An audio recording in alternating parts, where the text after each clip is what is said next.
Well, hello, Paula McCraney. How are you doing? I'm fine. Hi, Rachel. Thanks for having me today. I am thrilled to have you because we go way back in the TV days. But let's talk about what you're doing now. Elected official, Metro Council, District 7. First time that you've held an elected position. You've had a myriad of responsibilities throughout all of your different careers, but this is the first time elected office, correct? This is correct. First time, it wasn't my first time running for office, but it was my first time being elected to office. In 2002, when they created the merger and it became the Metro Council, I ran for office at that time because it was something new, something exciting, and I wanted to be a part of that. So what led you to going, okay, let's do this again? And now that you're there, because sometimes people are attracted to elected office, some people avoid it like the plague, but there's something that spoke to you, and what was it? Well, I just think for everything that I've ever done, it's been service related. I really am a banker by heart. That was how I came to Louisville. PNC Bank, then Citizens Fidelity, recruited me to Louisville, and I was in lending. But everything that I've ever done has associated with helping people. And even when I came to Louisville through PNC Bank, they first had me get connected with the community because in banking, it's all about relationship building. And so everything I've ever done had something to do with service. And I just enjoy the fact that people need help and that I can, with all truthfulness, help them. I mean, I don't give up. I don't give in. And people sometimes can be so, I think they can be so, what's the proper term? Um, Relentless. Oh, And then some people can be real bold in what they are expecting people to do for them or how they want people to act. And I think that I can balance that with some wisdom to let people know the real deal of how things work and how processes work and why processes are in place. it's interesting because I've even seen you on social media doing that. And we'll talk about that a little bit later with people with having to do resumes and filling out forms to be on the civilian review board. And you were saying, no, this is necessary because, and I look at you and see you as a real voice of reason, which is part of the reason I wanted to talk to you today, as a great leveler in some ways on that board. And I wondered if you felt that way and something that I know means the world to you is being a public servant. You don't see it as an elected official, but as a public servant. That's a different lens, correct? Well, I've always said if you call me a politician, we might have to get into a fight because Okay, politician versus elected official. I am not a politician. I am an elected official that is committed to public service. And when you really think about public service, it doesn't stop at what you think is important. It doesn't stop at what you want to tackle and the things that are, surrounding in your neck of the woods or in your influence. It really has to expand to everybody, the least of them, the least, the lost, the left behind, the lonely. And you have to have compassion for the affluent, like I do have in my district, and for the homeless and everything in between. And strike that balance and knowing that one is not more important than the other. Absolutely, because we're all God's children. And when you look at it in that perspective, you cannot kowtow to those who have the money and who think that they rule the world. And you cannot, turn your nose up at those who don't have anything and who are just wanting some dignity, who just want to feed themselves or their families. And so you have to be that person who really deeply cares. Let me ask you, it seems like some of that is also coming from where you are as a licensed minister. I mean, it seems like you bring that to the table as well, just by what you said virtually. That could have been a sermon, right? well, well, yeah. And matter of fact, I think I'll write that down. But that's what it reminds me of, and I think that there is a connection there. That's not just random. That's who you are. No, that it really is who I am. I can tell you, my mom used to tell people that she saw in me at a very, very young age that I was a leader. And she would tell me that teachers would call her and say, we really need you to steer Paula in this direction or cultivate this in Paula because she is such a leader. So I guess I've been bossing people around for a long, long time. I You think may boss, but you also listen, and that doesn't always happen with good leaders. So I'll say that. Well, let's talk about with that leading ability, because one thing that you did lead was helping lead the charge on the Civilian Review and Accountability Board that was recently signed into law. They called you basically the architect of that. What made you decide this is what I really want to sink my teeth into? It has been such a huge part of our community with everything that's happened in light of the protests and the lack of trust and the mistrust with police and members of the public. What made you say this is what I'm going to really take hold of? Well, I was asked to serve on the Citizens Commission for Police Accountability Board. And I served on that board for a year and a half, and then I got elected. And I was advised to remove myself from the board, to resign because of perhaps a perceived conflict of interest. But when I became elected and I started researching some of the things that I wanted to make as priorities, that was one of them because I knew serving on that board, it didn't have much teeth to it. And all we did was listen to the LMPD Police Integrity Unit or Investigative Unit tell us about closed cases. And so as they talked to us about the cases that were already adjudicated, all we could do was say, oh, okay. And so we rubber stamped everything that they provided to us. We never once looked at current issues. If it was a current shooting the day before, we wouldn't see that until years later. So it really was a board that was not a board. It Right. had no effect on the community, no outcome on reviews, and we didn't have any say in investigations. So I knew that that was something that was important. And it was not working for our community. So I decided I'd pick that up as my first big project as an elected official. And so I picked up the legislation, I started reading it, and I started asking questions and I started researching. And I realized it was quite a bit to this than Mhm. what we had already in place.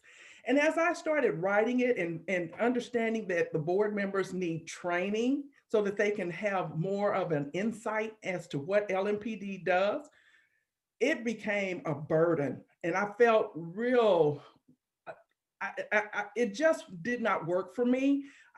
In my spirit, I could tell it was just a heavy load for a freshman elected official. So I called David James because he knew that I was going to work on this. And he was so excited because evidently for years, people have been trying to advance a true and living and effective civilian review board. That had oversight. Yeah, real meaning. Had real oversight. And so I had told David that I was going to work on this, and he knew I was. But then I called him and I said, David, the more I research this, the more I work on it, the more I recognize that our community is not ready. I said, plus, it really is going to take me talking to the LMPD, convincing FOP, and really getting some input and buy-in from a lot of those powers to be. And I don't think the timing is right. And to be honest with you, I told him I was a little afraid to touch it right at that time. Really?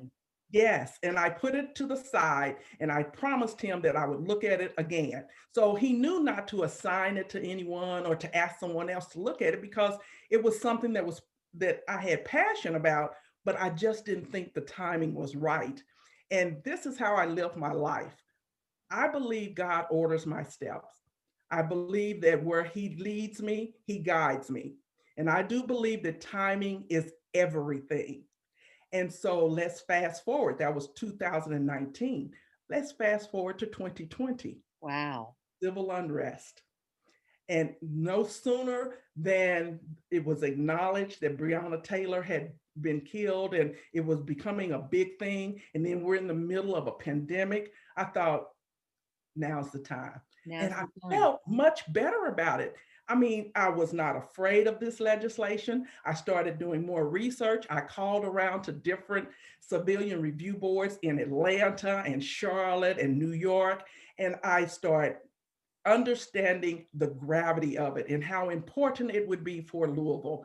And I started writing up the legislation. And then David knew to ask the mayor to put me as part of that. So eyes were opened, ears were open, people were listening more, they were seeing more. The timing really, as you said, if not then, for heaven's sakes, then When? what? Absolutely. So Yeah. then, do you feel? Because I know there were some tinkering with it, some different things that came back and forth. In the end, with what was passed, do you feel there is good oversight now? Do you feel like headed in the right direction? You don't feel it got watered down too much? Well, it didn't. I don't think that anyone tried to water it down, but what I think they tried to do was make everybody comfortable. And any good thing is going to make people feel uncomfortable. And so what they were trying to do was put more police in the Okay, then I shouldn't have civilian. said water it down. You're right. That was not a good choice of words on my part. Trying to make, though, I think where some people felt that it was too much oversight by police and not enough people perhaps outside of policing. Would that be a fair assessment? Well, I think some people tried to put more police on the civilian Right. review board, Yes, and exactly. and it's called civilian for a reason, right? And so we did not put in there, and I purposely wrote in there that law enforcement can serve on the board, but they have to have at least 3 year separation from the police department before they can serve. So we didn't discriminate, but what we know is in the first several years of this new board, it must be civilian led. It must have that flavor that there's another set of eyes other than the LMPD looking at these cases. And so when after the fact, during the last minute committee meeting, someone tried to put in there that 3 law enforcement agencies can choose someone to be on the board, that's where I draw the line. That's when you said time out. Oh, time out. Yeah. And and I tried to explain that this is not my legislation. This is legislation for the entire community. Look at outside. We have civil unrest and people don't trust the police department. Why in the world would you suggest a civilian review board and then load it up with police officers? We're trying to gain respectability. We're trying to get the community to see that LMPD is not the enemy. So how can you do that if they can't trust you? And Right. so this board had to be one of the trust factors, one of the good things to come out of this civil unrest. And so I just thought that I'm just not going to let anybody do that so that the community can now again not trust government or trust a process. Right, after all of that, if we get something that looks like another rubber stamp, I mean, that was blowing people's minds, right? I mean, Uh, it was like and I know you stood up with that, and I asked you because I said, again, your voice with that, and I loved when we talked off camera before we started, you said, "That's the auntie in me." Explain that, because I thought that was so perfect the way you said that. Well, I have been known as that auntie, the one that loves you regardless of what you do, because I'm your aunt. But I'm also that aunt that's going to tell you when you are wrong and to try to correct you with all the love that I can muster. And everybody should have that aunt in their life, somebody who's watching on the side, cheering you on. But then when you make that misstep, they're pulling you and reeling you in and saying, you're better than this. You can do better. I expect better. And I think people look at me as that auntie. But you're a good leveler in there with that. I appreciate that. What has been the toughest lesson for you in your first elected office time in there? What has been the toughest adjustment? Would you say? A couple of things. One, we were faced with the budget right out of the gate. And what surprised me was not how bad the budget looked, but how people expected you to go along with what they wanted. Mm, Now, mind you, I'm a banker at heart. That's how I up in Louisville, Kentucky. So numbers are my thing. And digging into budgets and flipping them over and analyzing them is what I do. And that's what I did. And I discovered that there was no need to raise taxes. Well, as I started communicating with my colleagues who numbers scare them, I started showing them some things in the budget, and I was communicating that we might have to raise taxes at some point, but this year is not the year, because here's where we can ask the mayor to change up a few things or to make some adjustments in some programs. And it was quite the task trying to educate some of the newer colleagues and some of the old ones who really don't care to be on the budget committee. mhm. But as I did that, I felt more and more alienated from those who really wanted that increase and that tax increase. And people throughout the community, whether they were told to do this or whether they just sided with a particular group and they decided on their own that they would do this, but I would get hate calls. I would be in a community function and some people would come up to me and say, you really are letting the mayor down. How dare you do that? He Mm, has always been in your corner. And I'm thinking to myself, this is not personal.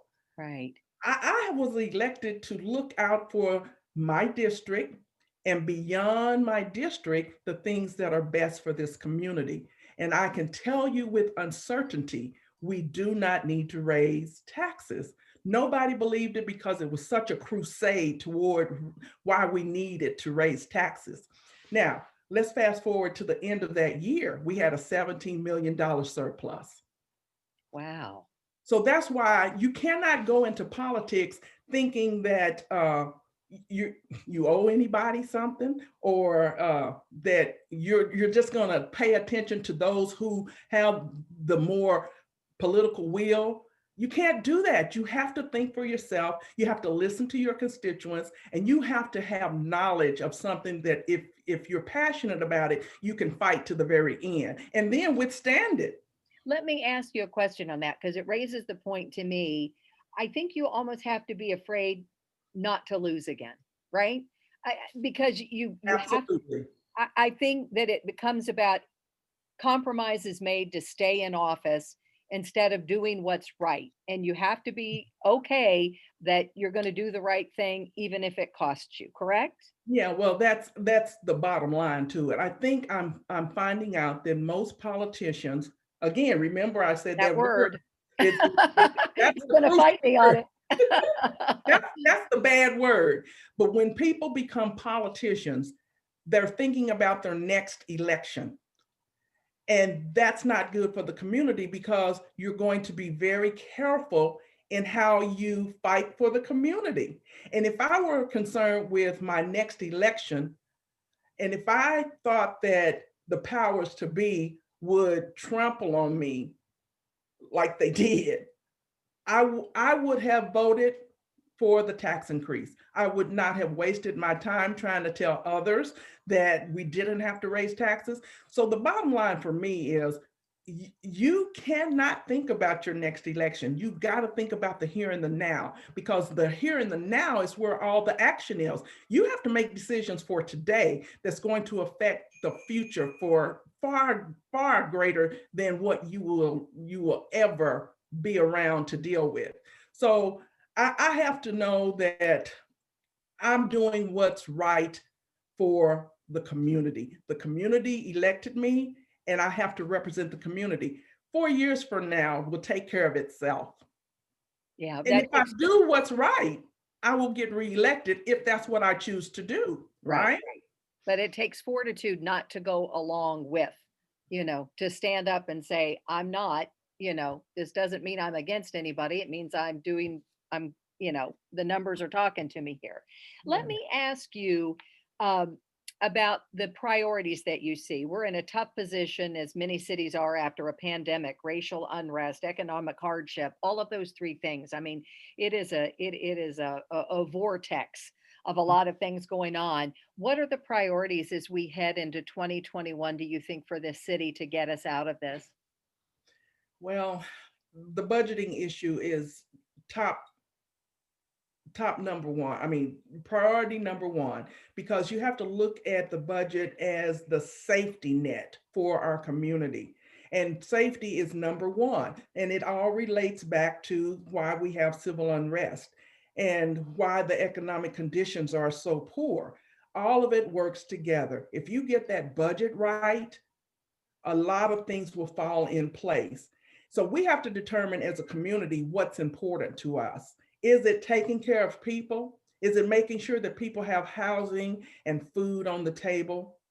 Or is it that we want to impress people to come to Louisville and come party with us and come, enjoy all of the amenities that we have? We have to decide as a community, and sometimes we're not on the same page. Mhm. We have people who are starving. We have people who are desperately in need of housing. We have people who can't find a job. Not that they don't want to work, but they can't find it because the economic conditions are so poor. And now, with all of the small businesses probably not being able to come back, we have to get the budget right. We have to decide, where will our money go? Will it be in social services to help people survive, just the basic survival? Or will it be throwing money into programs that are ineffective, that feel good, but are not really helping? It's just really hard to describe, but sometimes people place priorities in the oddest things. And we have to decide as a community what is really important. Okay, there is the statue of King Louis the 16th. And I've seen a lot of talk back and forth about how much money that's going to take. Some people think it is heritage. Other people are thinking, why are we putting money in that when we have people who don't have a house? So where do you fall in that argument, Paula? Well, I'm the sensible one. I have to look at what is going to meet the needs of those who can't help themselves. And that's what I think government should be about. It's not all social programs, is what I'm talking about. It's about people. We're in the people business. King Louis the 16th will one day get restored. It's value in it. It was a gift to us. I get all of that, but it is not priority when you look at the fact that so many businesses are now out of business. So many people don't have jobs because these businesses closed. There are still so many people that are homeless. So that's where I fall. Yes, I appreciate fine art. And I think that it was horrible what happened to King Louis the 16th. But King Louis the 16th is a luxury item. When I look at my budget at home, I have to look at the needs and the wants. And I want what I want, but I have to meet the needs first. And it took me a long time to learn that. And once you learn it, you realize it's easier and easier to understand. Meet your needs and your obligations first. And then you can have all the fun and luxury in the world with the leftover. That you're going to do. You've got some new voices who are going to be coming on council. You've got a very young Ja'Cory Arthur, who I think is going to shake things up a bit. What do you think about that, with new voices, new perspectives, and how does a bigger council? How are they going to handle that? I mean, changing voices, the change that's coming in the community, where everyone collaborates and tries. Not everybody's always going to be on the same page. We know that.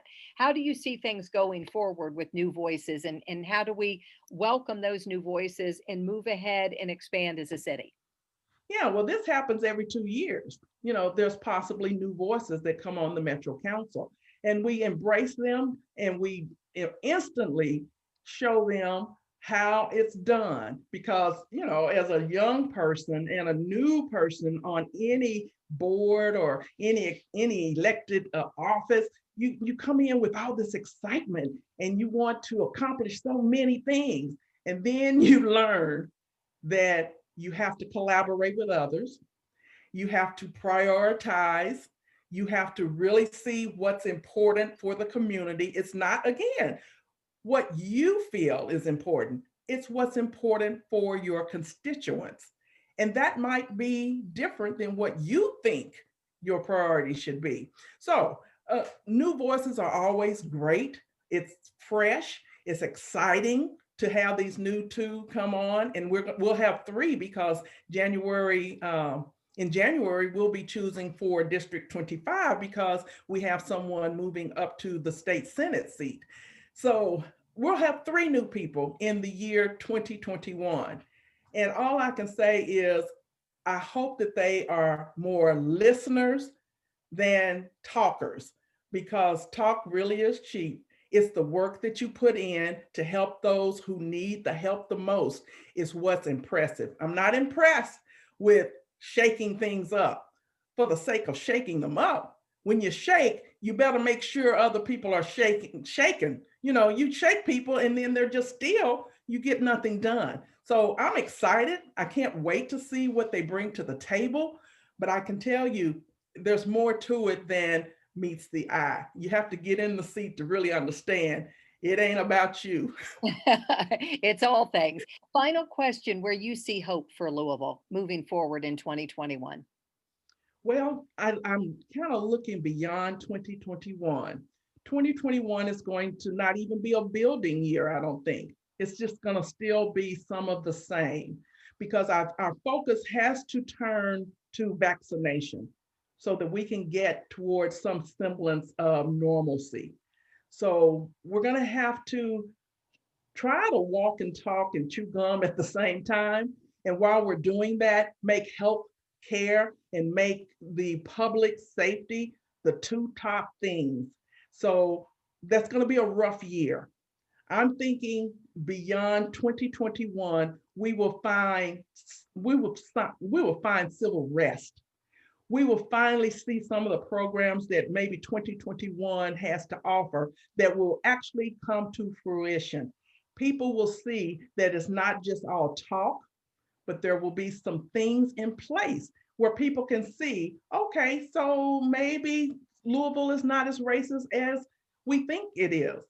Okay, now the mayor said that we want to have more affordable housing. Now I see it. So it's not going to happen in 2021. I just think that I want people to be patient, and let's try to work together to build the programs that's going to help this community move forward. It's going to be a building year, but it's going to be a rough building year because we don't trust each other. Yeah, and that's key. Like you said, we've got to regain that trust before we can move forward together as a community. Paula, thank you for your voice. It's so good to see you. I always appreciate hearing from you. Oh, Rachel, you're the best. Thank Thank you so you. much. Take care, Paula.